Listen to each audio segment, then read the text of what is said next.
Laura is going to talk us through the anxious generation and what she's learned from her students and her own kids and research, and just give us time to talk as a community and get some solutions for social media and our kids and smartphones. And so we're just excited to have you speak today. So if I could just do a quick prayer over you and then we'll get started. So Lord, thank you for bringing us together today. Thank you for bringing Laura with her expertise. Please just give her your grace and confidence as she guides us in this conversation.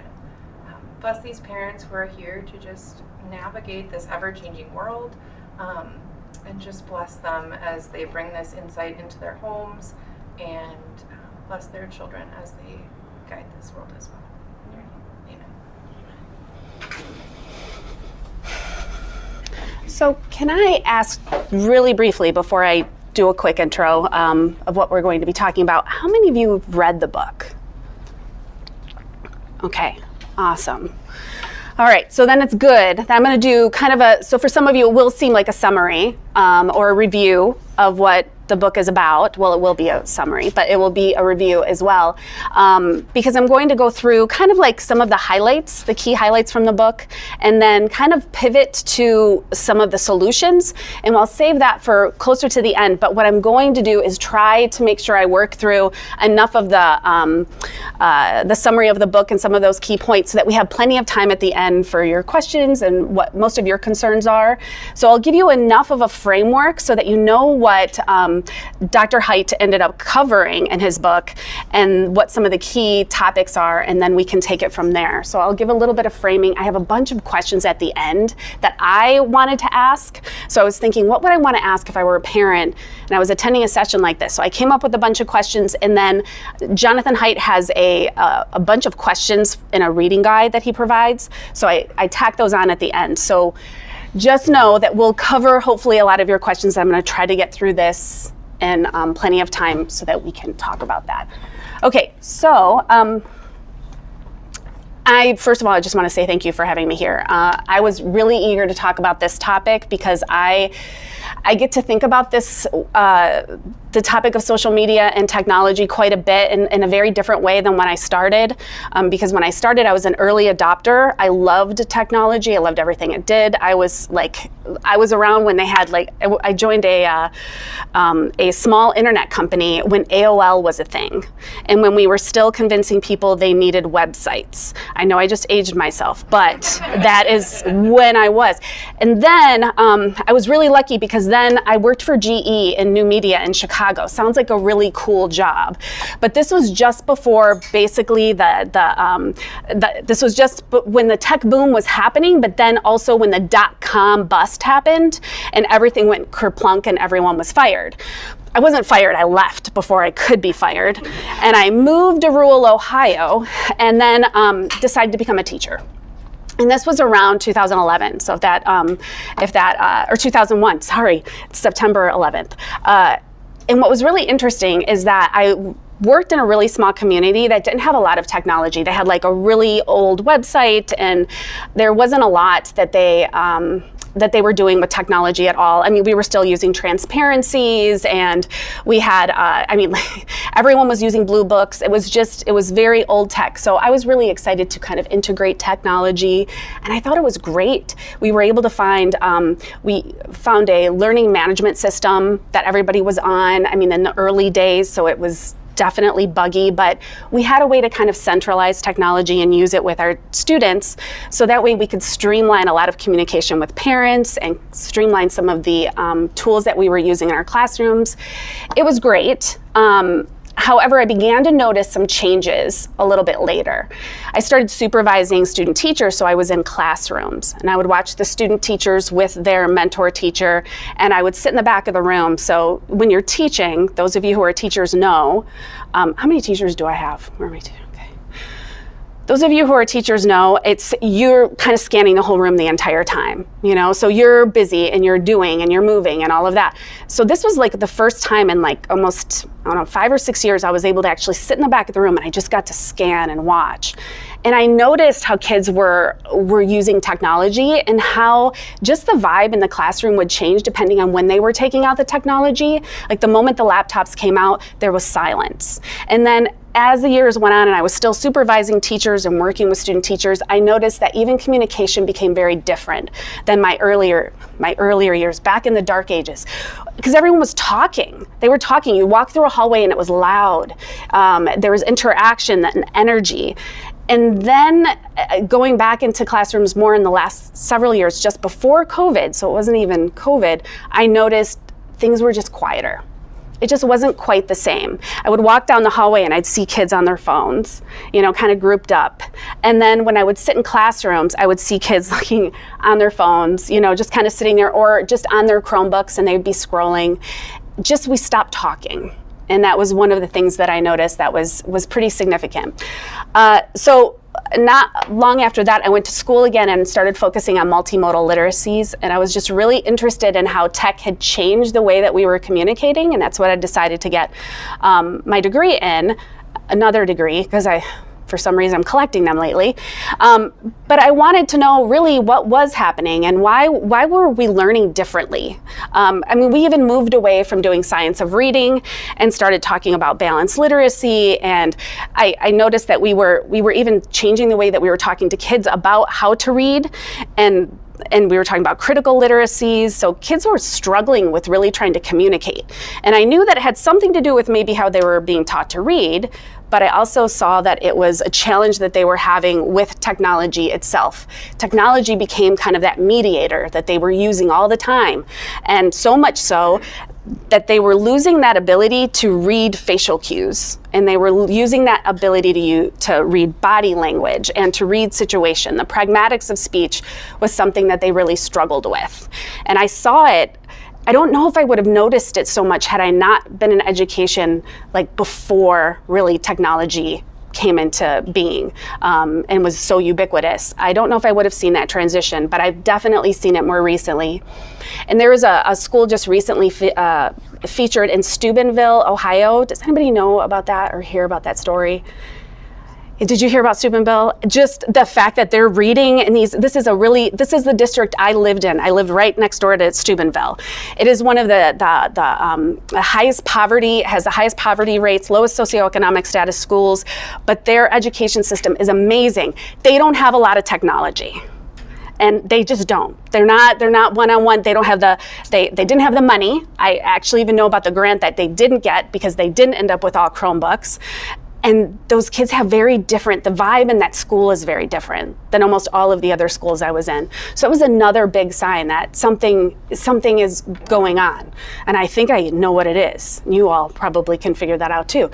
Technology was just changing a lot of how we were interacting. So we all know that there are some pretty notable benefits, and there have been to technology because we've been able to do so much more, I think, as teachers, and students have been able to do so much more. However, there are definitely some drawbacks, which is why Jonathan Haidt wrote this book.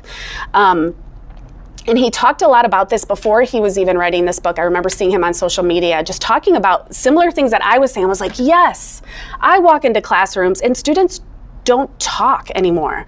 They're not chatting like they used to. They're not engaging the same way. And he would talk about that. And then he would talk about, I'm going to say it, don't be upset, safe spaces. He would say, why are all our students needing safe spaces? And that drew a ire on social media because people were like, wait a minute, safe spaces are good. And he said, wait, yeah, okay, yes. But no, we also want our kids to take risks. We want more from them. So I remember seeing him talk about these things online before the book came out and thinking, yeah, he's seeing a lot of things. A lot of teachers were seeing some of those same things. Now, I will just say I'm not a psychologist, obviously. My perspective is really as an educator and as a parent. So a lot of the insights I will be adding kind of like this, just some of my experiences and what I've seen in schools. But mostly I'm going to use all of Dr. Haidt's work to kind of frame the discussion. So as I mentioned, if you have any questions or anything as we go along, write them down. I'll stop periodically just to check in and see if you have any questions, but otherwise all of these slides will be available to you afterward. Okay. All right, so here is pretty much what we're going to talk about. I know, like I mentioned, I know many of you have read the book and are familiar with it, so this may be a review for some of you. We're going to do just quick background and context, some definitions, and then we're going to talk a little bit about the tidal wave, the surge of suffering. This is where a lot of the data comes in, and then I'll give a little bit of the backstory that Haidt gives as to why and how this book was birthed, and then we'll go through the Great Rewiring, which is really fascinating. It's something many of you will know intuitively, but I think seeing it all mapped out and how we got to where we are is really pretty fascinating. And then we'll talk about what you can do, and that's where I hope we can spend the bulk of our time, and maybe even share some of our own experiences into what's worked for us. Okay, so some of this information, this is just a few considerations, caveats, and disclaimers. Some of this information is not going to be new to you, as we talked about. Some information may just confirm what you already know and affirm what you are already thinking and feeling. I know for me, I've seen a lot of this, but seeing it backed by science, seeing the actual data, has been really helpful in kind of confirming or affirming what I've seen and what I think about what's happening with technology in our teens. So the solutions, ideas, and suggestions offered, they might not work for everyone. I don't think I probably have to say that, but you can adapt them. There's a lot of things that are here on the slides that you'll be able to adapt. And some of the things that we'll talk about in the summary are things that you can actually apply. So even though it's not necessarily a solution to some of the problems you're having, it's going to give you some insight into why we got here. And some of those in and of themselves will tell you, oh, we're here because we don't spend enough time with our kids talking. Maybe I need to bring back dinner time at night. So it'll be things like that you'll see.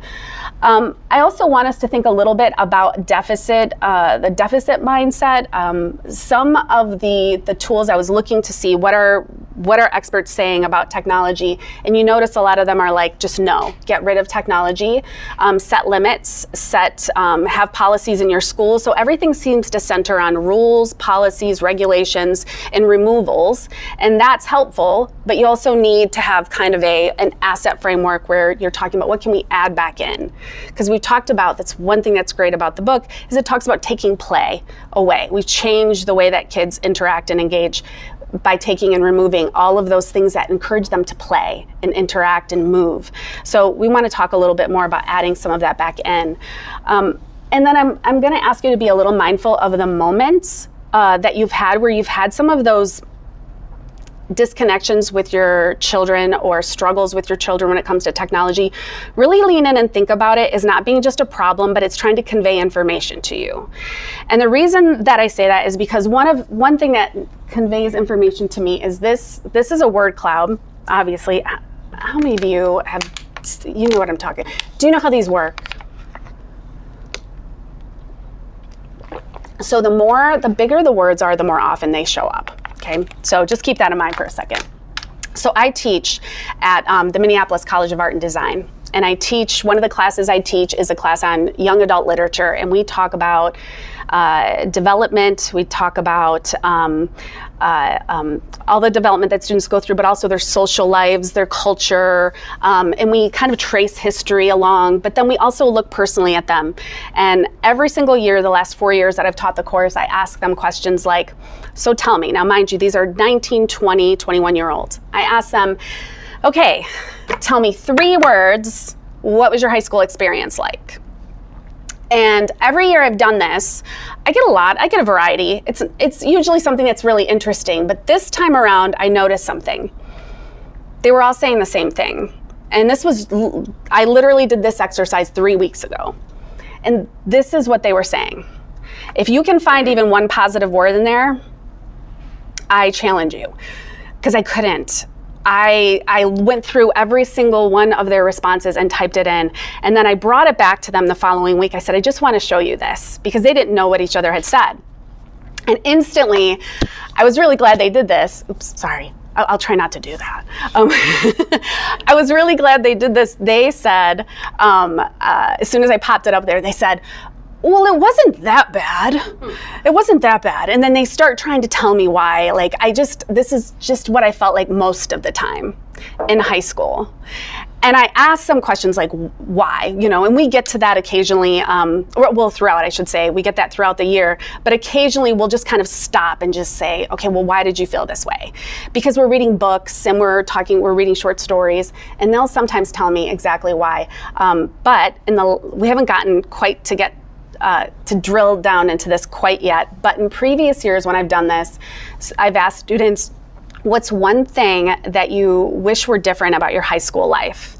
And almost all of them will say, I wish that I wouldn't have been online so much. I wish I wouldn't have been on the internet. I wish my parents had more restrictions. Now, mind you, I work with, these are artists. They're these are kids who are so connected. But they will say, I wish I had more time to be a kid. That was like the running, theme. And every time I think about that, as I showed them this, the look on their face was enough for me to think they're losing their childhood. And I ask them, and I'll tell them about the mall. I have a student I've had a couple years, and he'll be like, hey, can you tell us about your mall trips? Because I go into depth. I'm like, because 80s and 90s, mall trips were the best. And I'll tell them about stopping in Sam Goody and looking through the CDs, and they'll be like, what is this Sam Goody of which you speak? I'm like, it's a music store. And then we would sit there for hours, and then we go get some crazy bread from like Little Caesars. And we just lived, and I walked into the mall, was right down the street. It wasn't the best mall, but it was a mall. And they are just they're dumbfounded by this. And remember, these are kids who 5 years ago, they were 15 years old, and they were indoors because of COVID. And they were in a lot of them live in Minneapolis or in cities where the restrictions were pretty tough. So they're also having that to deal with. The reason I bring this one up is because I couldn't believe how timely it was, because I was right in the middle of reading the book, and I was like, oh man, that's rough. And I wanted to talk, I told them I was going to be presenting on this, and they were wanting to give me lots and lots of advice.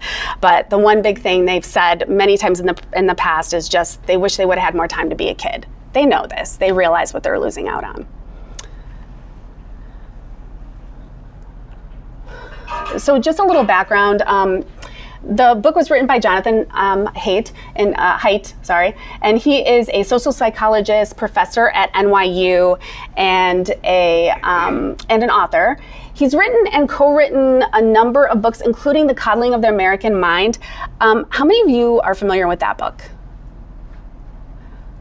That may be your next read, especially if you have kids that are going to be on their way to college, because it really does kind of dive into freedom of speech on campus, and also this whole concept of safe spaces, and how our kids kind of are being coddled. We're not giving them enough challenges, and a lot of them, it does stem from some of the same issues that he talks about in the book that we're talking about today.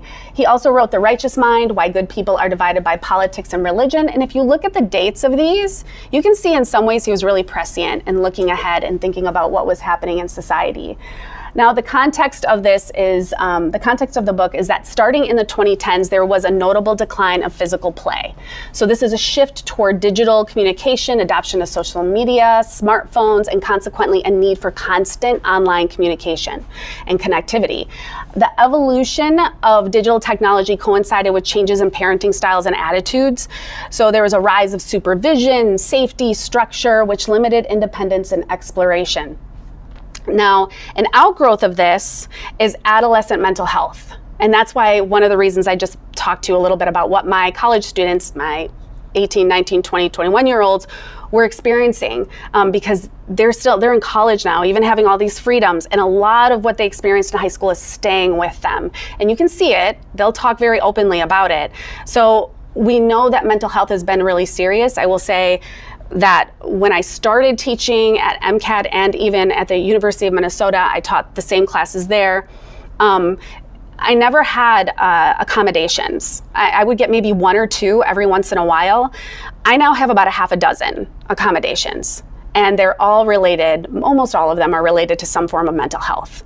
And students are very honest in telling me, I don't know a lot of details, but they will be very honest about what they need and why they have it. And I think that's something to consider. We know, again, that just tells you how serious of an issue this has become.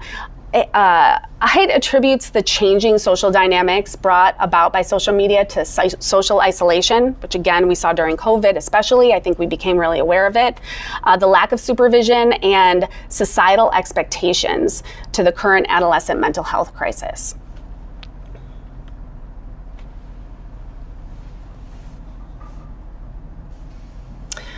So these are just some terms. How many of you are familiar with boomers and Gen X? I always think everybody knows what this is, but yeah. Do you know where you fall?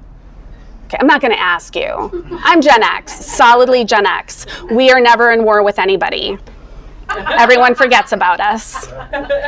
I'm okay with that. Thriving in anonymity. So we're not blamed for anything either. Yes, we totally are, but we're not going to talk about that today. That's for another presentation. But really, I mean, the big focus is probably Gen Z. I think Gen Z is probably taking the biggest hit. Even our early or some of our millennials will as well, and obviously Gen Alpha, they're all experiencing some of this. Our older millennials are a little bit more like a Gen X, so they haven't quite gotten the effects of this, but you will see a little bit of this. All of us in some capacity have been impacted by technology in some way. We all are I shouldn't say we all, but I'm just going to say it for the sake of this. If it's not you, it's not you. We're all a little addicted, just a little bit. We pick up our phone when we see it. We all have been affected by this. So it's nothing that we're at least not aware of. Now, you can see that a couple of the terms, we have the Great Rewiring, which is 2010 to 2015, the birth of the phone. I know not everybody probably had a smartphone at 2010, but we were all starting to get them. Everyone was getting connected. Then we have play-based childhood, which is the time when kids were spending the majority of their time in the real world. They were playing, they were engaging, they were connecting with friends.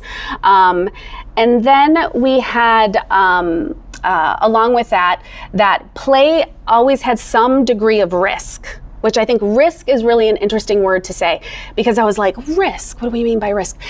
They had the potential that they could be harmed in some way. And that means going to a playground and being able to play and swing and jump and roll around and sometimes run down hills too fast and things like that. They weren't constantly being supervised and prevented from just kind of figuring out how to be safe. The phone-based childhood kind of changed a lot of that because it was based in the virtual world, and kids were spending the majority of their time in the virtual world. They were not going outside and playing. I've never seen it so quiet in my neighborhood outside of the toddlers who are outside in their little electric vehicles in summer mornings. I can hear them. I'm like, and I'm like, what is okay? The toddlers are out, and they're all we live in a cul-de-sac, so they're all playing in the cul-de-sac. But when it comes to like the older kids, I don't know where they are. And it's happened the last few summers. I've noticed it started at COVID. I really was paying attention. And we have a couple kids in the neighborhood whose parents are like, you will leave and you will not come onto the streetlights, come on. I'm like, those are old school parents. You know what I'm talking about. Like when you were like kicked out and they're like, I don't want to see you until the streetlight. But there are a lot of kids in my neighborhood and neighborhoods all over where the parents are like, I need to know where you are, where you're going to be, how long you're going to be there. Actually, here's this Apple tag. I'd like you to stuff this in your pants. Like they're a parent, and I can't lie. I was at a point in my own life where I was like, hey, can we tag our kids? Like one of those little things under their skin. We do it to dogs. And the look of horror on my husband's face, followed by maybe we can, because parents, it's just the way that we are. It's where we've been in society for a while. And you'll see why we ended up this way. So there is a reason, I think, in some ways that we have become really focused on protecting our kids. Now, when it comes to this phone-based childhood, the other thing to consider is that we're not just talking about phones, because I know not all kids have phones, but a lot of them have tablets. And they start having tablets when they're really young. They'll have Chromebooks and laptops and gaming consoles as well. So all of those count when we say a phone-based childhood. The one thing to also consider is during this time, a lot of their relationships weren't necessarily with other kids that they knew, they were happening online. And they were happening in communities, and many communities that were not supervised. And in some cases, communities that were being infiltrated by adults. And some of these kids were really lonely, especially during COVID. This is when a lot of some of the issues that we have, especially with kids who are struggling with maybe their identity or their emotions, mental health, they would find some solace online, and they'd find people who would listen to them. In some cases, maybe even love bomb them, and they were feeling good, like, oh good, I found my people. But unfortunately what happens is kids are exposed to things that are maybe too adult or too beyond really their developmental abilities to be able to discern, is this safe for me? And so that safety, even though we're trying to keep them safe physically offline, they're in riskier situations suddenly online. And we think, well, we're putting on things on their phones, we're trying to guide them and guard them. But unfortunately, kids find ways around a lot of that. And in some cases, even the child-friendly spaces are not child-friendly.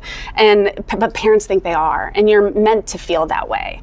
So that's one thing I could definitely say is really important, is to see where your children are going.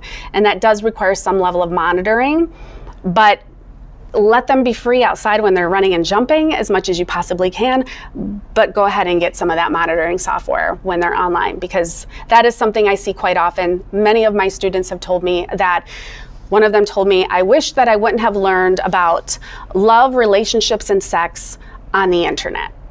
And I said, well, how old were you? I was in 4th grade. So if you think your students aren't accessing information or getting it, I mean, my own daughter was on a bus once where students who were younger than her from the elementary school were like showing pictures on phones just to get reactions from all of the other kids. And it was one of the first times I called the bus company and said, because usually I'm like, I just handle it, it's something she could, but this was one that I was like, did you know that kids are doing this? And they said they felt a little bit powerless. They weren't sure what to do about it. But your kids are getting exposed to this. And other kids, because they have different values and different experiences and different backgrounds, they might not be regulating it in the same way that you are. So know that your kids are facing some of that, and it's why it's good to be plugged in to some level. Now, with this kind of access and exposure to various cultures, norms, morals, relationships, values, and ethics, it's really unsurprising that kids are kind of confused at times, and they feel like things are constantly in flux. A world that's stable to them is not the same as it was when we just didn't have all these inputs constantly. So this lack of stability and predictability can be really unsettling. And Haidt says it breeds anomie, which is this normlessness, which breeds despair. And kids feel really lost. And like I mentioned to you, seeing it in my own students, this is several years, just all of these years kind of building up. And when they're telling me, this is where I learned about things like love and sex and relationships on the internet, and I knew what he meant. I knew where he got it. And he said, I'm hoping to protect my younger brother from seeing what I saw. I saw way too many things at too young of an age. So when they're seeing that and they don't have that stability, there is this sense of just, what's it all for? I mean, can you imagine a 4th or 5th grader going through an existential crisis about the meaning of life because they don't have that stability? And it's not there to scare you. It's just thinking about how this framework online is just, someone I think referred to it as the Wild West. And it does make sense once you know what's really out there. Okay. So this is just a slide. I know we all know what anxiety is, but I thought this was really interesting because it shows how if you are ever online, if you get bored, let's say you're just feeling down and you want to jump online and just check things out for a little bit, you can see how it's really easy to get caught up in a cycle of anxiety, how you can be fed into this. In this, I'm going to actually walk over here for a second. In this, you can see that anxiety starts from, there's this idea that you're increasing and scanning for danger. Physical symptoms intensify. So you're feeling really worried. So if you think of a kid who's really worried about, like, could be school, relationships, maybe something's happening at home, and they're feeling really kind of scared and lost. And then they try to escape it. They're looking for an escape, some sort of way to avoid those feelings that they're not really familiar with or comfortable with. So then they will look for short-term relief. Where do people go sometimes for short-term relief? What might you do to sort of numb your brain for a little bit? What do you think? And this is a question. You can answer if you want. Scroll. You'll scroll. What do I call it? What do I call scrolling? Doom scrolling, right? And now this is kind of what we do as adults, but kids will sometimes do it as well. I've seen bored teenagers sit there and just scroll. And if they stop anywhere for very long, the algorithm's going to start reading what it is they're interested in and start feeding them even more and more of that same thing. So they get kind of caught there. But all that really does is it just delays kind of those feelings and those emotions. And then at the same time, it's feeding them all this extra information, all this maybe much of it they don't really need, and it's numbing them from things that they are going through. And then they have more anxiety over what they have just been looking at, coupled with the anxiety that they already had when they started scrolling to begin with. And this can be anything. I mean, we're talking like going on Instagram or TikTok or anything like that. And also just playing with technology, just being online and trying to like escape it by looking through YouTube videos, anything that will numb them. It used to be that we would binge watch TV shows. That's what I did. I was a binge watcher. I would watch what was it? Damages. Can't remember all the shows I'd watch, but that's what I was using. But it was kind of the same thing. It just delays the inevitable. And for kids who don't have those management skills yet, or that ability to kind of regulate their emotions, this just prolongs and they end up in this state of arrested development where they haven't quite learned those skills yet. So that's another. I wanted to show you this, and then this is you'll be able to see this a little closer. This is just some of the feelings and emotions that kind of fester when students aren't able, or children aren't able to kind of monitor and regulate their emotions. How many of you recognize these? Yeah, I don't know about you, but I never saw that, but I really want to go. I want to know where it is, and I really want to go. There's no nets. There's nothing here. So I think this timeline is important because it shows how this wasn't something that happened overnight. It shows the slow process of how we ended up getting here, kind of like the frog in the boiling water. How many of you know that analogy? Put a frog in water and then slowly boil it and the frog stays in. That's kind of what it feels like a little bit. We're all frogs. And it started in the 1980s, 70s and 80s. Apologies to those of you who don't know anything of what I'm talking about. We're not around. You can brag later. But the 70s and 80s were a great time to be alive. It starts with safetyism. And I just know my parents did not do this at all. They were not into safetyism. I think it was growing maybe afterward. And it was this culture or belief system in which safety had basically become a sacred value. And it trumps everything else. And no matter how unlikely or trivial the danger was, parents were like, we have to protect you. And in researching this a little bit, because I remember safetyism being a big thing with parents, we had discussions in schools actually about parents being too involved and too into what their students were doing and too protective. And I remember somebody talking about a lot of this started back when Adam Walsh was abducted in 1981. 81 was kind of like this trigger. And then here in Minnesota, it would be Jacob Wetterling was another in 89. So you can see that these were things, and if you see it, and especially because this was also around the time we started getting more news, more national news. So it's almost like getting on to the national, your news feed and scrolling and thinking, oh no, it's happening here. It's not. It's happening a world away, but it feels really close. So that safetyism really started going into full effect around that time. And this also negatively impacted the whole idea of free play, because parents were like, no, you have to stay over here. You can only go to the bushes over there and the bushes over there. And the bushes happen to be right in front of your yard. So you're like, okay, so you mean I can't? No, do not go across the street. Do not, there were regulations and rules because parents were scared. And it makes a lot of sense, but it did limit kids' ability for free play.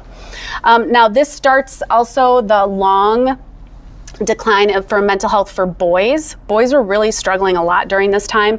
There was deindustrialization, so a lot of factories were closing or were changing or automating. So a lot of brute strength, that kind of work, that physical work that men did, there wasn't as much of it at the time. And there was also a de-emphasis of career and vocational education at this time as well. And that's something that was happening. I'll across in schools due to some curricular changes and the focus on we want kids to go to college. Everyone's going to go to college.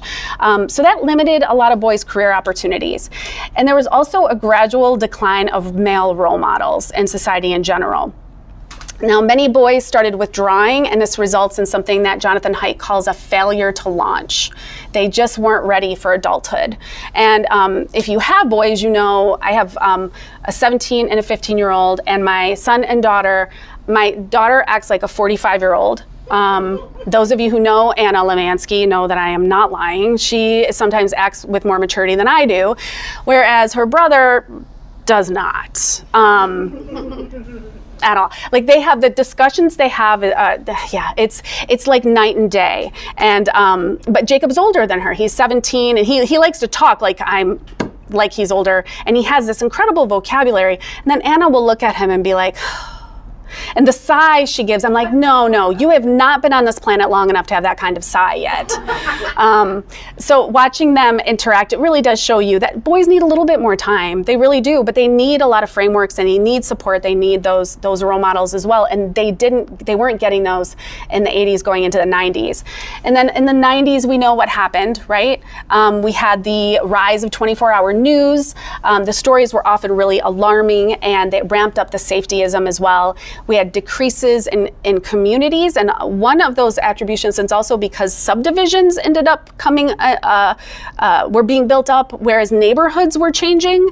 So what you saw is these homes had more space and more room, but they weren't really tied to communities. It was more like subdivisions. So people would come in, work, and they'd stay home, but they weren't necessarily connecting. So there's a lot of changes in the 90s with changing how people interacted with their neighbors and their friends. We also had the rise in internet access and availability in more homes, personal computers, people started getting those as well.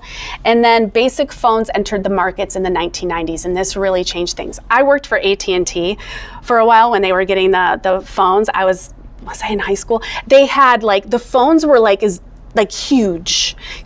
And people would come in going, I'm ready to get my phone. And they'd leave with a bag, you know? And I just remember thinking, these phones have got to get smaller. And then they did. They were then folding up in your hands, and you're like, this is the coolest phone ever. Then they got bigger again, and now they're getting small. Just the moment those came on, that changed really everything. It changed the way that people were communicating and the way that they were engaging. And again, that's the 1990s. It feels like yesterday, but it was not. Also, how many of you remember dial-up? Does anybody remember dial-up? Oh, aged all of you too. Okay, yeah. I mean, I love that sound though. There's something really comforting about it. Especially when it connects. When it connects, you're like, yay, you feel like you accomplished something. Yes, it was amazing. I won't ask any of you how many old AOL or CompuServe CDs you have, but you know what I'm talking about. Okay, so the other thing with the internet, the good thing is that speed was really improving. The internet was only available when this is the good thing. Speed was really improving, but the good news it wasn't in your pocket yet. So we were still sitting. This is why I feel, I'm doing it again, I'm gonna stop. This was a good thing for me, because I was like, I don't know, how old was I? Anyway, it doesn't matter. I was older, but I couldn't get up. And that was probably a good thing for a lot of students at that time. We couldn't get up yet. So it was actually a benefit. I don't think I would have ever realized what a benefit that was to have that during school. But things changed drastically for students, especially our younger students, in the 2000s, because the internet got really fast. You didn't need to go to an internet cafe or a library for access anymore. Phones got way more advanced. This was the invention of texting. And everybody was doing all of the, you had the QWERTY keyboard, and you didn't have all the swing and all the things, you had to punch everything out. But it was fantastic. It was like the height of technology. At least we thought that it was at the time. And then the oldest Gen Zs were entering into puberty around 2009. And I think this is really interesting because they were coming in at a time when technology wasn't quite there, but it was about to hit really hard, because in 2007, the first iPhone came into being. So they'd already been around for a couple years, and we're all with our iPhones. Did any of you get an iPhone in 2007? Do I have a room full of early adopters? I didn't either. It was like 5 years later, I think, because I was waiting for them to get, cool, apparently. The truth was, they were expensive, I think, if I remember. They were really expensive. A lot of people weren't getting them quite yet. Plus, the whole idea of having like the internet in your pocket was something that was kind of new. And since we hadn't had it yet, nobody was clamoring for it unless you were a tech early adopter kind of person. But of course, that started changing too, because then they had all of these apps developing. Third-party apps, there were about 500 in 2008. There were over 1 million in 2013. Over 1 million apps. So everything started booming around then, but you know who really caused it to boom? Does anybody know what really caused technology to just... Facebook. It was Facebook. And I'm not going to say it's the source of all things evil, but I think sometimes it might be, just a little bit. In February of 2004, this is college kids were using it. And at that time, I mean, I was teaching high schoolers, and I was thinking, why are we not cool to be on Facebook? Because everybody seemed to be on Facebook who was college kids, and a lot of the high school kids were figuring out how to get on to Facebook at that time. But only a couple years later, it became available to everybody, as long as you were at least 13 years old, as if they were all 13 years old, and you had an email address. And then there was the invention in 2009 of the like button. And that really changed things. And that's absolutely true, because we were talking about the attention economy at this time. Now everybody wants, I want that like. I want to give my likes, and I want to get those likes. And that really incentivized maximal exposure, and we started seeing how it required you to have good content. So suddenly we all became, in a way, content developers. And that really changed a lot of the way that we engaged on social media. This also happened to be around the time when there were a lot of mom bloggers. Mom blogging was huge during this time. I had a blog. I thought it was pretty good. I got monetized for all of 5 minutes, and then I realized I didn't like the pressure, so I stopped. And the only people who read my blog were like my mom and my sister-in-law, so it was fine. They liked it all the time, so that was fine. But it did change things, because again, we were all, I mean, I remember when a company approached me and said, we want to put ads on your page, but we need you to have lots of likes and this was in the early days. I had a chance to be an influencer.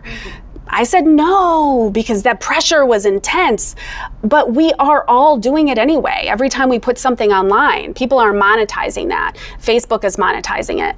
So those incentives became really huge, but it also changed our behavior online. We weren't just sharing pictures with grandma anymore. We were like, let's see if we can create a really, really nice event. Okay, little junior, stand over there by the strawberry patch, and we're taking a picture of that, and that looks beautiful. The lighting is perfect. We edit it, we post it, it looks great. Nobody will know that took 500 pictures to get, or that right after that, Junior decides to beat up his sister and he spills strawberries all over, and then you have another kid who's puking over in the bush. Like, it was just not reality. So around that time, probably around 2009, 2010, I think a lot of what was being posted online was heavily influenced by this attention economy and the like button. See, the evil like button. In 2010, or in the 2010s, I should say, the iPhone 4 was introduced. But the most important thing to look here is that by 2015, 70% of American teens had some internet-connected device available at all times. And they were on Facebook. Of course, Facebook isn't cool anymore, because now they're on what? Instagram, Snapchat, TikTok. Right. So they're doing it, and those all have the same attention economy all built in. The most important thing to know is 2016, nearly 80% of teens owned a smartphone. And that's 2016. So notable increase in depression and anxiety in teens, leading to the great rewiring, happened right around then, in 2010 and 2015. Or through 2015. I don't have to explain these to you, you can see them. This is why this book was probably more than likely written, is because as soon as Jonathan Haidt saw these numbers, he knew immediately that there was something going on. You can see in the far left, this one says, I don't know if you can see everything. Can you all see this pretty good? Major depression among teens. We have girls, there's 135% increase. Starting right, here's 2010, you can see the shaded area, and then it just continues to go up. Boys, 161% increase in major depression. Doesn't matter if they're from the west, south, northeast, or midwest, same exact thing happens, it goes up. It doesn't matter what age we see, it goes up. Even for us older folks, 35 to 49, 49% increase.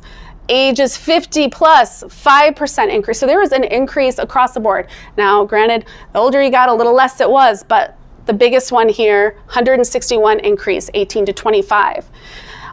We see it by race. Doesn't matter, same thing, goes up. And we see a significant increase. There's a 150% increase since 2010 for Latino students, Latino teens. And then major depression by income, doesn't matter, goes right up as well. 154 increase. And then the percent of undergraduates diagnosed with mental illness, we're looking specifically at males, we'll talk about females a little bit later. Anxiety, 117% increase. Depression, 86%. ADHD, 63%. Some of the other ones stay stable for boys, but we see increases across the board for girls. So these stats, it should have been all over the news. It should have been everywhere. And I think all of us aren't surprised by this, by these stats, because this is exactly what a lot of us are probably seeing with our own students. Even if they are not necessarily diagnosed, we see them struggling with mental health quite often. I thought this was really interesting. Anytime you release big studies like this and you make some sweeping declaration that there are issues going on with teens' mental health, there's always going to be naysayers. And in this chapter, Haidt discusses a New York Times article that asserted the panic over teens' mental health was not necessarily justified because the data was based on self-reports. So the students were just able to say, yes, I'm depressed, yes, I'm sad, yes, I'm experiencing depressive episodes and anxiety. So those self-reports, they're saying, aren't as significant as other kind of data. So Haidt said, yeah, you know what, you're right, I agree. And he was acknowledging that it was important to look at several indicators. So he looked at ER visits for self-harm and suicide rates amongst younger adolescents, and what he found was alarming. And you can see here that emergency visits for non-fatal self-harm was 311% increase since 2010. That's huge. Emergency visits for teens 15 to 19 was a little bit lower, but this is really disturbing, 10 to 14. 10 to 14. This is when kids are supposed to be playing and having fun and enjoying life, but we've all heard those stories of kids, even worse, that are actually at risk for this. And we see this growth as well. We see a 26.8% increase for boys, the suicide rates, and then for girls, 57.8% for 15 to 19. But this one was kind of surprising to me. 10 to 14. Boys, 66.5%, girls, 117%. Ages 10 to 14. That is alarming. And now we could look into the actual numbers because those percentages just tell us that increase, but that increase alone should be enough for us to say there's something going on with young people. So this I thought was really important. This is something that Jonathan Haidt talks about, and this is where you can, I guess, as parents and educators, think about ways that you see this happening in your own classrooms or in your own homes. And these are the 5 metrics that are crucial for healthy human development. And it starts with this slow growth childhood. These are some of the things, I should say, that are missing in the development and the support of teens, especially young people, our young Gen Zers, obviously, but also looking at our 10 to 14-year-old age. So late elementary, early middle school, into high school. These are some of the things that may be missing in some way due to technology. It's depleted it, and it's challenged, I think, the way that children are able to engage in some of these things and some of these developmental milestones because they aren't able to play, or they're not playing as much as they used to because of the blockages with technology.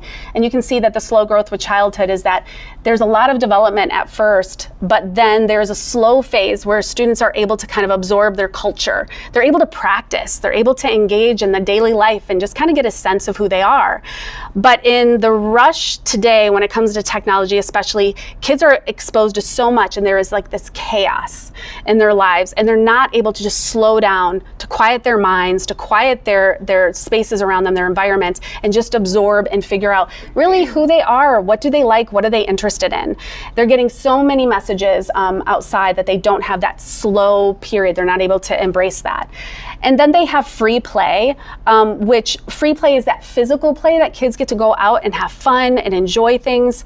And the unfortunate thing with that is that kids aren't moving as much. They're sitting a lot more. They're sitting in their classrooms. They're with devices and digital technologies. So that self-directed opportunity where they can kind of figure out what they want to do, run and play and engage with their friends, they're not getting. They're unfortunately in situations where either they're in front of their laptop or they're being told specifically what to do during their day, or they're overscheduled, which is another concern for many kids. Height emphasizes that play that involves physical risk is also really important. That's why we want them to go outside. We want them to kind of self-direct their play and what they're doing, because they need to monitor what those risks are. We're not always going to be there to protect them and to help them figure out where the risks are. So they need to actually go outside and experience some of that. So it can be something as simple as going out to a playground and letting them play, but not letting them fall down occasionally. Unfortunately, what happens with a lot of kids is, I saw some kids this was just this past summer. I saw a mother with her kids, and they were all running over to the playground, and they had those like those little zip lines, and it was a zip line thing, and I saw the kids running, and one of the kids fell, and she panicked, and I understood, because I probably would have panicked too. She ran over to the kids, and they were all like scooped up, and the child was crying, and she told the other kids, well, you can go, but hold on, wait a second. And then she was holding her one child and then rushing over with the other ones because she was so worried that the other ones might get hurt too. And I remember thinking, I remember that. I did the same thing. So we've been in situations, I think, quite a bit where parents are really fearful of that idea of free play and that sense of getting hurt and things like that. And that's something that Jonathan Haidt says we need to rethink. The other thing is attunement. And attunement refers to the synchronous, this face-to-face interactions that help children develop emotional and social skills. And these interactions start from infancy, the moment that babies are getting in tune to you, looking at your face, your facial expressions, and trying to read your emotions. And social media, and the rise of smartphones actually have disrupted some of these interactions, because many parents and children are distracted by their devices, and it leads to this kind of weakened bonds and these impaired emotional development. And we saw this a lot with COVID. We had a lot of students that were in class, and they were, and I was in a mask until 2023. So I was still teaching, with a mask in 2023. And I had the hardest time because I read people's faces, and I look at their faces. It's how I know if I'm attuned to you. But we were missing that. So I'm an adult, and I can kind of figure, I have other clues I can look at, but what do children have? What clues did they have? So we might think, oh, well, the masks, because of the masks, but it's also now because of social media, because they're not attuning to each other in the same way. They're looking again at devices. All the time. So much so that I think some students are losing some of that social interaction, and some of my students at the college level have told me that their social skills, they don't really have them. And they'll joke about how socially awkward they are. And I'll ask them, what do you mean by that? And they're like, I'm really terrible at reading social cues. And all of them will say that. Like, I'm terrible at social cues. So it almost feels a little bit like an epidemic. Because I do wonder how much of this is because we spend so much time with technology. We also have these sensitive periods, and these are periods in which it's really easy to learn and acquire a skill, but outside of that time, it's a little bit more difficult. And examples of this are like language learning. But unfortunately, again, students are, because again, they're online and they're interacting more with devices instead of with each other, and with this free play and with their parents, and they're missing some of that social connection. They're losing out on what the benefits are of those sensitive periods. And what this really means for Gen Z is that they are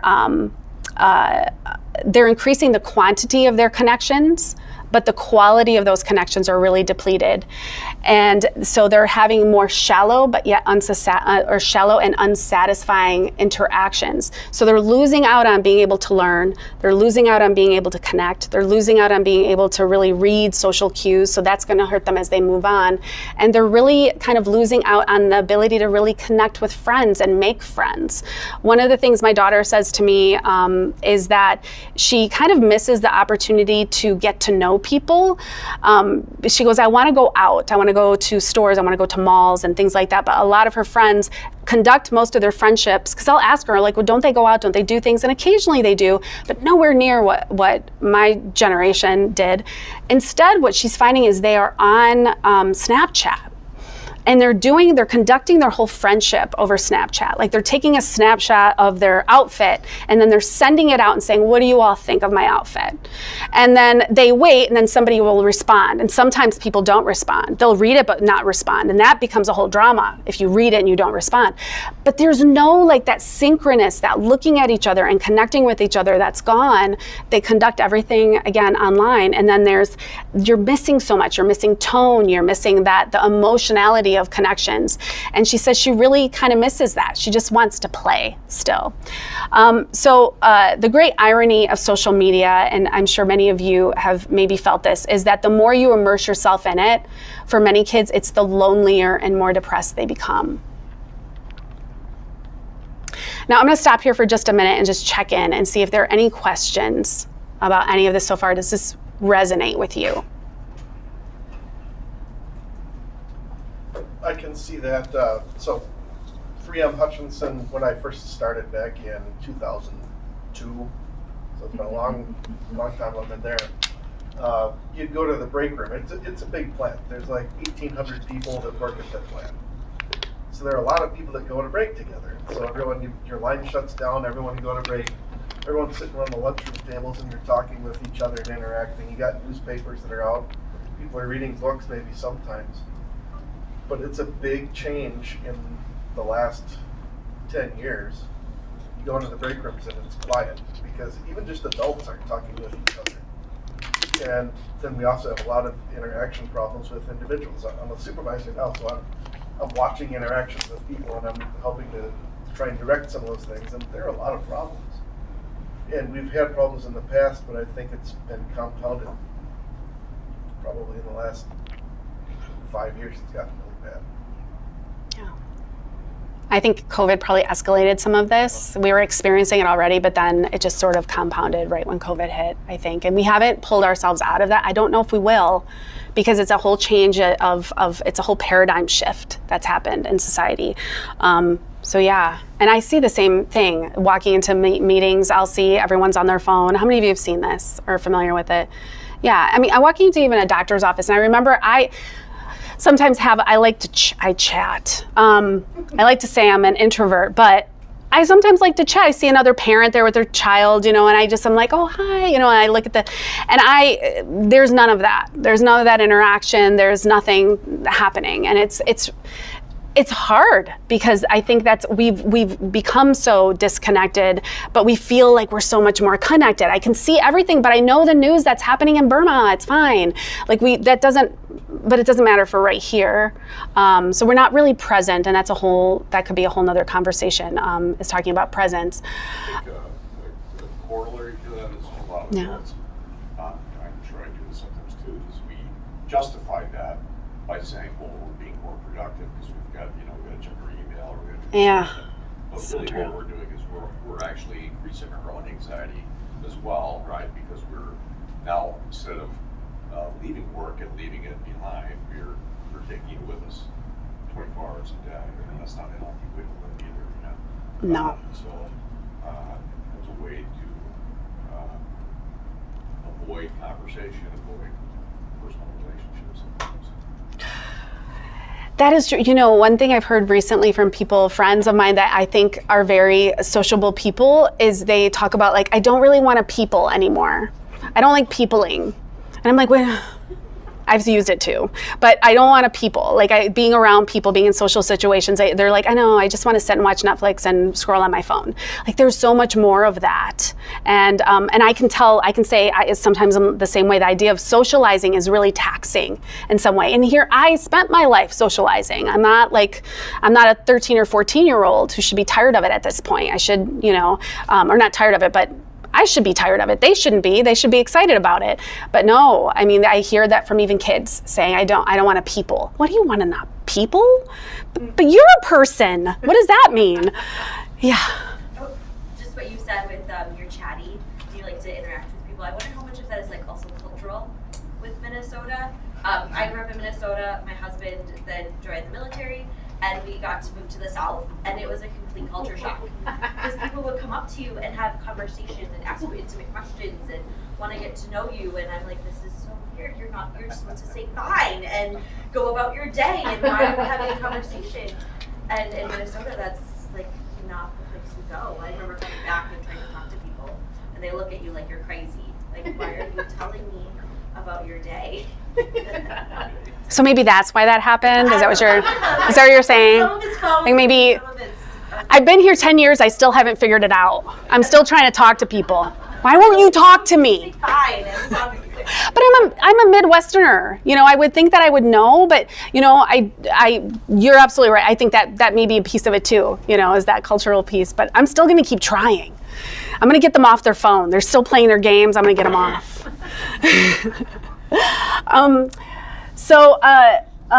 This is just a quick look at the play-based world versus the phone-based world. I think I really like these words, and I wanted to be able to talk about this whole idea of embodiment, this idea that we use our bodies, and that one thing we've gotten away from is we're not using our bodies as much anymore. They kind of sit in a state of stasis. We're not using them, and kids aren't using them in the same way for play anymore. And that's one thing that real world play kind of gives them, that embodied experience. It also, like I mentioned to you, the synchronous, that one-on-one connection. And that the most important thing, though, that I thought was interesting that Jonathan Haidt talked about is this whole idea that with the real world, we have these communities. And in these communities, there is a high bar for entry and exit. So you are part of a group, and people who know you and they know you and you know them, and you're more invested because you do know them on a personal level, and it's harder to get out of that group, and it's also harder to have like conflicts with that group that you're not going to be willing to solve or try to work together to solve. You don't have any of that in the virtual world. As a matter of fact, I block and mute frequently online. I don't know if any of you do that. It's too bad sometimes we can't do that in the real world, but we can't. And that's actually a good thing. But because in the virtual world, in these communities, there's a really low bar for that exiting. So we're able to just sort of really ghost people. We wonder where ghosting came from. Well, I think from this, maybe even that whole concept of quiet quitting. How many of you have heard of that? The quiet quitting, yeah. Quiet quitting, I think part of that comes from this whole idea too, because there's no real investment, there's no real accountability, there's no real loyalty established when everything is virtual. It's really easy to sort of to dehumanize people when they're in a virtual world. Even people you know, even Aunt Martha, you can be like, Aunt Martha, dislike. We need a dislike button. Aunt Martha, like your family that you're connected with, even when you interact with them online, it's a lot easier to like not answer the phone, to kind of ignore their calls, ignore their texts, to not like their posts, or to maybe extra like them. Whatever it may be, it's like suddenly it's not a person, it's just a post. And I think that's definitely changed our way. The biggest thing though is the ghosting. That's a new thing. I don't like that. Like, you go out on a date, you should be able to tell someone, I don't want to date you anymore. Instead, they just disappear, like they're just gone. And that's how kids are having relationships too. Listening to my daughter talk about she goes, oh, yes, she was talking to 3 boys at once, but then she ghosted them all. How do you go? You're like 14. But yeah, kids are learning, and they're learning really fast. This next slide is just a little bit about the decline in play. And we've kind of talked a little bit about this, so I just was going to go over some of these highlights here. And you can see some of the cartoons. You remember all of the rules? This is part of the decline of play. We had rules for everything. And then over here it says, we've created a safe, non-judgmental environment that will leave your child prepared for real life. A safe, non-judgmental environment. We all know that that's not the case. The other thing over here, you can see self-described disabilities of U.S. college freshmen. There is a massive rise starting in 2010 of psych disorders. It's hard not to wonder if these things are connected. And that was one of the things Jonathan Haidt is telling us, is these things, there's something going on here. We're creating so many safe spaces that students aren't learning how to navigate those risky social situations. And then we have this rise of continuous adult supervision, reduction of free play opportunities, increased academic pressure. I just saw a TV show just the other day where the parents were talking to a college consultant about getting into college and preparing for all of that. And he said, well, it's really important that you get your child started, because this, you don't want to fall behind because there's so much to consider. And then they switch the scene and the parents are going back to go get their son, and it's a 4-year-old. And you're just thinking, what is happening? But there is this, again, this is not for everybody, and not everybody is like really itching to go to college, but there is this sense of competition. And the competition isn't always about college, it's also what's next, what's gonna happen after high school. And so there's that competition that comes in, and there's always like, we have to have activities and scheduled lessons and things that we're doing to beef up your 8-year-old resume. Same thing with sports is the same thing. There's a whole discussion around no more sports. Back in the day, sorry, I'm saying back in the day a lot, can tell. But back in the day, when you wanted to join a sport, you joined the sport in season, and everybody was at the same place. Now they have travel teams, lots of travel teams. You have to. I can't fault anyone for doing it because you have to do it, and you have to start your kid at 3. My son wasn't ready to really start some sports until he was like in 6th, 7th grade. And by then, it was too late. It was too late for him. So that pressure of like joining, you have to join the sports teams, the summer teams, the spring teams, you have to join the club teams. It's a lot. And so that's another reason why there's this reduction in free play. Then we also had this car-centric urbanized areas where we didn't have the that kind of small town feel, even in neighborhoods, was going away. So people weren't able to interact in the same way, and especially with their neighbors. Increased screen time, which we know about, safetyism, and then one of my favorites is this whole idea of concept creep. So all the other ones you might have heard of, but concept creep I think is really fascinating. This one is talking about terms that we've used in one way, but now we're applying them in a different way. And the example they use here is trauma. And I thought trauma was really interesting. They have this trauma-informed teaching, which I think is really important in many ways because there are definitely kids who go through some really deep emotional traumas. But Jonathan Haidt talks about how trauma used to be for really like severe physical injuries. But now we apply it to a whole range of things that can be traumatic. And that is something that when you tell a student that they're experiencing, oh, you're experiencing trauma, that there's some power of suggestion there, where we're starting to tell kids that you had a disappointment or you had maybe a painful experience, you lost a friend and it's traumatic. Using that word traumatic is very intentional, but it sends a message to kids that is traumatic and that is going to be difficult to overcome, and that I can then message my teacher at midnight and say I'm not coming to class tomorrow because I'm recovering because there's some sort of traumatic experience. And then I come to find out that it's something really simple. And students are using that term quite a bit to apply to a lot of things. And that, again, can be something that tells students that they can't handle things when in reality they're facing problems that they could. There's this is just another one that I'll just briefly go over. This is just what's happening in puberty. A lot of kids, when they go through puberty, they are supposed to be in that kind of transition to adulthood. Their brain is developing at a pretty rapid pace when they're younger, but by the time they're 6, 90% of their brain is already developed. And so they're just kind of refining in the refining phase. And they're making more, it makes them really receptive to learning at this stage, but also more vulnerable to stress. They also are experiencing a lot of blockers. So safetyism and smartphones are kind of blocking that puberty. So they're going through the physical changes, but those emotional or mental changes are not happening at the same rate. And then probably the most important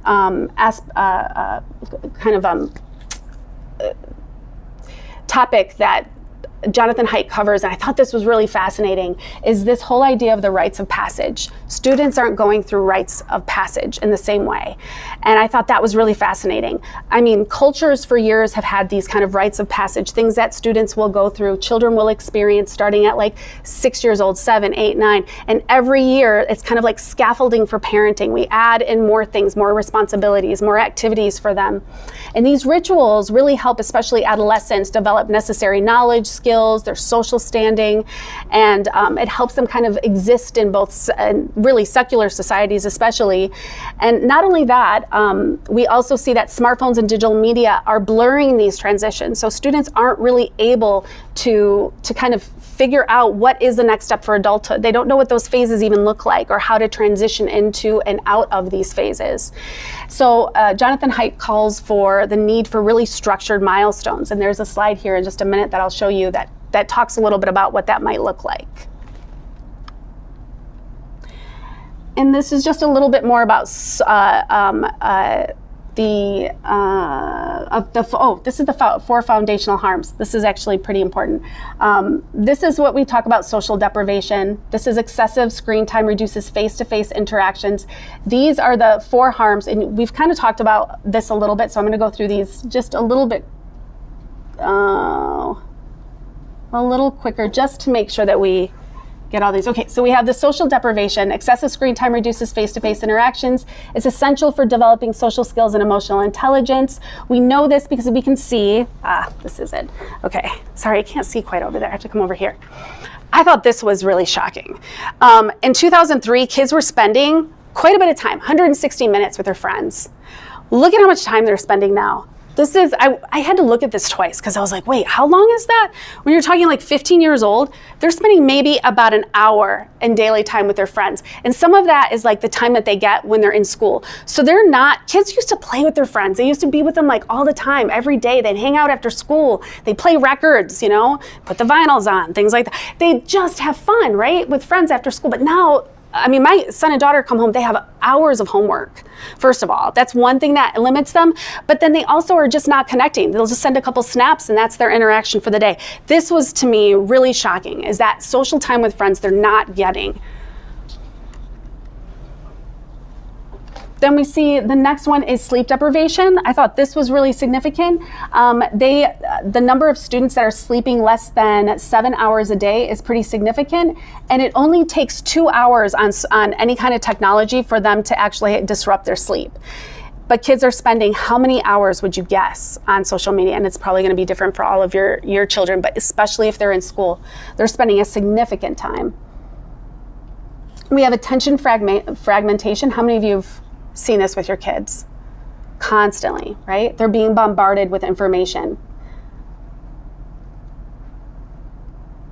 And then, of course, we have addiction. And I mentioned earlier that we're all just a little bit addicted to technology, but we can see very clearly here that there are deliberate design and apps in everything that students are doing. Even when I was looking at my son's history textbook online, they have so many things built in for interaction that he is on that just trying to read an article. He's on it for like an hour just trying to work through the page, and it's a digital textbook and it's all these interactions. You think that's fun, it's engaging for them, but really what it does is it's just increasing screen time. And I'm a big proponent, I can't believe I'm saying this, but I'm like, I wish we could do away with digital textbooks. I want the physical ones back. And I will say that forever, because those distractions are really, really harming their ability to learn. A little bit about girls. I think this is something that's really significant. For girls, we see them hit more than probably any, we're struggling the most, I should say, with social media more than boys. Even though both of them are struggling, I think, and having some challenges when it comes to managing technology use overall, girls, when it comes to social media, have this added social aspect. Because they have these relational tendencies. This one was really shocking to me. I don't know if you can see it. And it shouldn't be shocking. I see these all the time online where they'll say, this is me filtered, this is me not filtered. And I love some of that positivity movement talking about like, this isn't real. Don't think that this is what you need to look like. But we still see it. It's still all over online. Then you see down here just self-harm visits to emergency departments. We talked a little bit about these as well. This is students, or young teens having to go through not only self-harm, but this constant feeling of loneliness or not feeling connected. We see girls experience this a little bit more than boys. And then I usually have a few friends around that I can get together with, very few of those as well.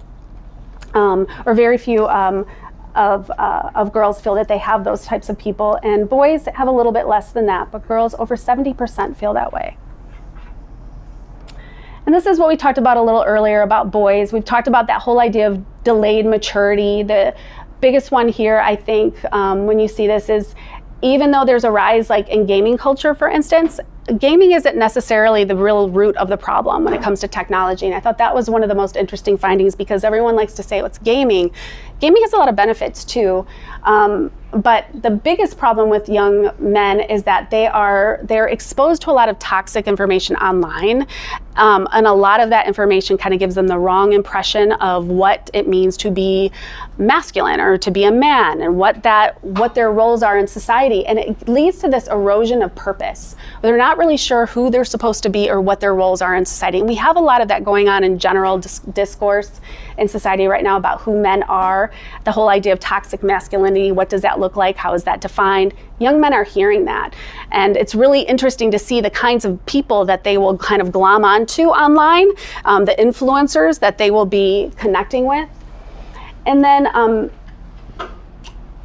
the next one, I just wanted to show you this really quickly, that video games, the biggest issue with video games is that when the students aren't moderating their use, this is when they end up getting into more trouble, because it affects their social life, sleep quality, physical or mental health. But if your children are playing with video games, it has a lot of benefits, cognitive, social, relational benefits. It also helps a lot of kids who were feeling depressed feel a lot more connected when they were on playing games with friends and connecting, because they're active and they're doing something. But this is when it becomes a problem, is when they are struggling with some of those social aspects, sleep quality, and so forth. So that's one thing. If you have gamers in your house, it's not all bad. Now, just very briefly, this was one of the slides I thought was really interesting, or one of the chapters that was really interesting, because Jonathan Haidt is an atheist, and he and many of the people that are in his field have said and acknowledged that there is a God-shaped hole in every human heart. And that's one of the reasons that a lot of students are struggling, is they're trying to fill these needs, these gaps, this chaos, trying to corral the chaos. And they're using, in many ways, social media to do that. They're using technology to do that. And so he acknowledges, that's definitely happening, but there are very clear benefits to spirituality and religion. And to have an atheist acknowledge that, and people in his circles say this, even renowned atheist, Richard Dawkins, if any of you are familiar with him, he's a staunch atheist. He came out in a lengthy podcast that I've listened to a number of times, just because when I hear him talk about this, I'm really stunned that he's actually said this, that he's like, people need God. And he's like, I don't know if I need God. He's figuring that out, which I think is interesting, but people need God. And that's shocking to hear from people who are atheists. And these are some of the things that they cite as being really important, like shared sacredness, rituals. The rituals are really important, having some structure, having something you can count on. The stillness, the silence, the focus, all of that noise that comes with like social media and technology. He's like, no, we really need that sense of meditation and prayer and prayerful thinking. The transcending of the self. Social media really makes you focus on yourself. It's a whole zoo of narcissists, and it fosters narcissism. We kind of can't help it. But when we're thinking in terms of like that spirituality, we're thinking about how do we connect with others, and how do we help others? How do we move beyond ourselves? And then being slow to anger and quick to forgive. There's one thing social media does, is it knows how to make you angry. It has algorithms that are meant to make you angry. Happier people do not stay online. Angry people do. That's what they do. They want to get angry. They want to let it out. So one thing that you can do to practice is this whole idea of being slow to anger, quick to forgive. Release the anger. Let that go. Take it on prayerfully to God. That can be helpful to you. And then finding awe in nature. We don't find awe anymore. And this was something I think is really important because we're so online that we don't actually even look outside, and we're not outside connecting with nature as often. So he also encouraged us to be one with nature and appreciate God's gifts, which makes complete sense. Now, these are just some quick hit action items. This is where we're getting into what do we do? What do we do now? Gave us a little less time than I wanted. I wanted to give us like 30 minutes, and I only gave us like 20. It's very fast, I know. These are some of the things, like more independent play. Obviously, right? This is a quick hit. Go phone free is another quick hit. Seek tech alternatives. And this is like tech-free Tuesdays at home, let children be bored, put pencil to paper. And this one I cannot emphasize enough. Those of you who are teachers probably know this too. What happens when you are writing? You're crossing the midline, right? You're crossing the midline. So we're not even talking like just a pencil. It can be a paintbrush, it can be a marker, it can be whatever you want to do. You have improved brain function, improved coordination, higher order thinking skills, memorization, motor skills, all of that. So that typing isn't necessarily what you want them to do. So you know what? Another thing you can tell if you need to convince parents or anyone of this is if they're writing their notes, there are numerous studies that will tell you, yes, there is higher retention and comprehension when they're actually writing versus when they're typing. Different things are happening in the body, and that's one of the reasons why this is really important. The other thing here is establish rites of passage. Like when your child is 6 years old, at 6 years old, give them a chores list. How many of your kids have chores list at 6? Okay, good, you're doing it right. 8, make them run errands. Give them a list of food to go get when they're in the store, right? When they're in the store, say, here, you go get this, and let them go. Let them go. Earn their basic phone at age 10, and have it be a moment that you can celebrate, but then also let them know there's a responsibility with this, and you can also take it away. Earning income at 12, but instead of you going out and finding it for them, make them go out and find it themselves. Go visit the neighbors. Go to church and talk. Put a little sign out and say that you'll mow lawns. Say that you'll walk dogs. Say that you'll be like a mother's helper. Whatever it is, have them, and you can brainstorm and sit with your child and find things to do, and then send them out into the world to go earn a living. Then when they're 14, it's more independence because they're going into high school. So it's the same things kind of apply. The chores will change. More chores, errands, give them more errands, obviously, and then having them earning more of an income as well, coming up with more things, babysitting. This is when babysitting can come in. And then obviously when they're 16, then they get to earn the smartphone, because what are they learning? What is the big thing that kids are doing at 16? They're driving. But did you know that more kids don't drive at 16 than ever before? They're not eager. They're not excited. They're not like jumping. Like I was standing in line at the DMV on my birthday, April 5th, standing there, waiting for it to open, praying I wasn't going to fail. I did not. Squeaked by. I learned to drive in Detroit, so you can tell me what you think. So this is a big deal. It should be celebrated. Every one of these things really should be celebrated with kids. They should see this as this is a framework, and you should do it with all of your kids, and you should do it at the same age. Now you might say like, well, my kids are yeah, they're going to develop differently, but you can change the chores list. You can make it a little simpler. You can do the same thing with running errands. You can make it a little simpler. Whatever you need to do to adjust these, but have them be moments and have them be the same across the board. Educate students about the race. The race, which is tech companies seek to get users to make the platform sticky. The number one thing my bosses told me when I joined the tech company was that we need people to stay on the website. Now, I didn't realize what I was doing. This was years ago, so I want to be held responsible, but it was called stickiness for a reason. We wanted to keep them there, and they will do anything that they can. You know that it's a problem when TikTok, you're on TikTok. How many of you have been on TikTok? I'm so afraid. Do you know what I'm going to say? Do you know who, you know what? Yeah, you know. I can tell. You're scrolling and you're thinking, I haven't been on here that long. But this is how bad it is. When they actually have a guy pop up and say, hey, you need to go outside. None of you have been on that long? No? Okay, don't brag. I've heard of it. Or the fart. which is almost worse. I don't know. But so when TikTok has to actually hire, or not hire, they don't hire that guy, he works there, whatever. They have to put this thing on to stop you from scrolling because they know that you're so addicted that you're going to get to something where you're going to hire someone to get you not addicted, and then you'll never use TikTok again. So they have to keep you just on the edge of addiction. So you think it's a good thing. You're like, oh, that's so nice of them. They want me to go outside. Yeah, they do for 5 minutes, and then they want you back on that app. Scroll, scroll, scroll, scroll. So now I use an app called Freedom. If you look it up, it's called Freedom app, and it blocks my phone. I am blocked from Twitter, from X. I was totally in a Twitter fight with somebody earlier today, and it blocks me, so now I don't even know what he's saying.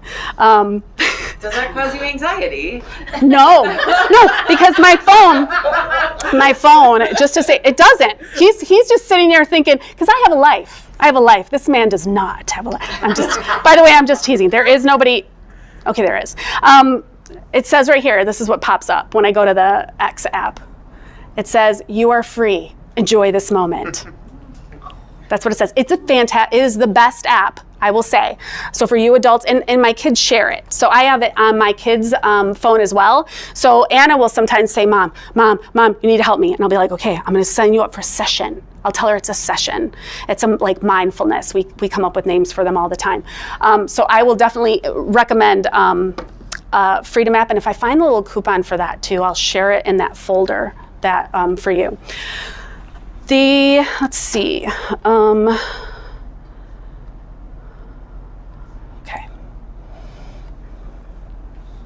Now, I don't think I have to go through this. I'm going to save this here. The one thing I was going to say about this slide is that it's about the government, what can corporations or government do. This is something that Jonathan Haidt wants us to think about, but because he wants the corporations, he thinks they're responsible for a lot of this. Government organizations, they need to be doing something to regulate or to help out in some way. However, we know that the primary responsibility is us, right, as parents, and then of course teachers to help out as well. But I will say that there are initiatives and campaigns that are going on all over the place that you can sign, that you can join, that you can promote, that will get maybe some of our government organizations to start buckling down and doing something about some of these issues. And then we see that there are phone-free, or these are some things that schools can do, phone-free schools, playful schools with more free play, and then the Let Grow project. These are some things that are highlighted, and they're also on the, I have some resources for you that you can click on that'll tell you a little bit more about like the Let Grow project. It's just a way to kind of get kids out to go out and do something they haven't done before. And then these are some of the other approaches. Go tech free. Bring back computer labs. I want to promote computer labs. No, I really do feel strongly about this. And to say this again as somebody who was like an early adopter, I feel really strongly about this whole idea of bringing back computer labs. Let kids have time when they're not using a computer. Let them write their papers longhand, and then later on go type them out. And also with AI, the number of kids that my daughter tells me about that are using AI full time for all of their papers, all of their everything, the simplest things, barely thinking from themselves, is really becoming a problem, I think. So you have to be really in tune to that. And one way to do that is just get rid of the computers, have them do writing right in front of you, and then have them edit it in the computers later. Focus on digital technology or literacies for kids and parents to provide more additive resources. And then mentoring, shadowing, and internship programs. This is really, I think, important. All of you have jobs, right? You work, you have organizations that you're a part of. To be able to network with people, like-minded people, and to say, we want to pair you up with some of these kids, especially some of these kids who might be struggling a little bit, and let them go out into the world and experiencing it, whether it be at your job or your organization. That is really important. So finding a network of people who are willing to do that with your children is really important. I do think school clubs are great. I used to think they were, when I was a kid, I was like, oh, that's kind of cheesy. Not anymore. I would do anything to be part of a board game club at school, or like a book club, crafts, music, film production. Everyone has talents, again, in your groups or your organizations. Among the parents, having some sort of club type activities is really important because kids don't know what they're into. A lot of kids say, well, I like being online. When you ask them, what do you like to, I like to play games online. Sometimes I do doodling on tools online. Well, get them offline and have them do things actually physically and moving their hands and their bodies to do things. Partnership programs, I think this is really important. We have a lot of organizations, a lot of you are affiliated with them. But having like career, nature, health fairs, events, if we're not going to be able to get all of our kids out into the world to experience this, bring some of it into schools. And I think one of the best ones I've seen is like the nature fairs. We have nature organizations, but also parents and community members come in and say, here are like organizations that you can do. Here's somebody who's really into gardening. Let me tell you about gardening. Here's flower arranging. Here's someone who's really into hiking. And then have a fair and really expose kids to some of this. So if we can't get them out all of the time to all of these other internship type, bring some of that in and let's spark their interest. Some of those kids are going to find what they're going to be in their future at some of these events. And then this meaningful service learning activities is really just that, focusing on others instead of themselves and what they want, focusing on others. And this can all be tied together. And I have lots of thoughts about what schools can do because I visited so many schools across so many different states and I see some of the things that they have going on. Steubenville is one of them that I absolutely love. They have a lot of activities and play groups after school and they're all run by the parents. The parents come in and they kind of have like different activities and little classes after school. It's like after school. And it's fantastic because it's all focused on social learning, emotional learning. Even though I know those have gotten kind of a bad rap recently, those are really important things when it comes to actually preparing kids. And then there are some things that parents can do, obviously from 0 to 5. These are all going to be online. These are also highlighted in the book. Some of the most important things are more real world experiences. Taking your kids with you, shopping, going to places that you typically might leave kids at home, making sure that they're with you. Be attentive, put away the phone. It's really hard to do. I remember watching watching a parent as I was talking, not a parent, it's a good friend of mine. We were chatting with each other and I don't even think she realized how many times she picked up her phone. And she had it face down, but she just picked up, because it's just natural. We all do it. So maybe locking it up at night, locking up at night. How many of you have like a lockbox? Get one, they're like cheap. Get one and drop your phones in it and do it at like 7 o'clock every night and say, we're done for the day. You don't need it. And if you have to like have one, there's actually a box that you can put your phone in that you can't play with it. But if there's an emergency, you can still, it'll call. So there are phones like that too. I hear about kids, 9, 10, 11, 12, who have their phone with them before they go to bed, and they're not done at night. Yeah, and that disrupts sleep. Right. That's a big one. Yeah, absolutely. At night, kids definitely have to, and I think that's probably on the next one, is getting rid of phones. That's probably one of the most important things at night when they're sleeping. And parents, really, we shouldn't probably be on our phones either, because it does disrupt sleep. For 6 to 13, it's the same kind of ideas, like modeling good behaviors, creating opportunities for productive off-base adventures, sleepovers. How many of your kids are doing sleepovers? Still doing sleepovers? Sleepovers are fun. Have kids do sleepovers. After school is for free play. So homework, even though that's really important, find ways that your kids can have that free play at least for a couple hours after school, and then they can sit in and do homework. Sometimes they need to get that energy out, and it's really important to do that. Camping, sleepaway and tech camps, these are all things that were outlined in the book that I think are really great ideas because it gets them to connect with nature. Some of the additional ones, by the way, are ones that I'm adding. Establish game nights. How many of you have a game night? Okay. If you don't have one, get a game night. Friday nights are fun. Game nights, family outings, unstructured downtime for play and creativity. Puzzles. How many of you do puzzles? They're not just for COVID. I still have one I haven't finished from COVID.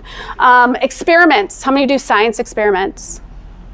Yeah, get like the book too, by the way. I know a lot of people are like, oh, I'll go online on TikTok. And I'm like, no. Go get a book. There's a lot of really great books that you can get that have experiments. There's quite a few, Laura, in the CCLS library. CCLS library, check them out. We're right here. And then probably these informal, hands-on hobbies, anything that they can do where, again, they're using their hands, they're off of technology. And make sure, a lot of parents are like, ooh, more classes, more signing up. No, make sure it has nothing to do really with lessons. It's things that they're doing for fun. And there's not competition involved. It's just, again, for fun. And you can see some of this. How many of you have like sand and water tables set up?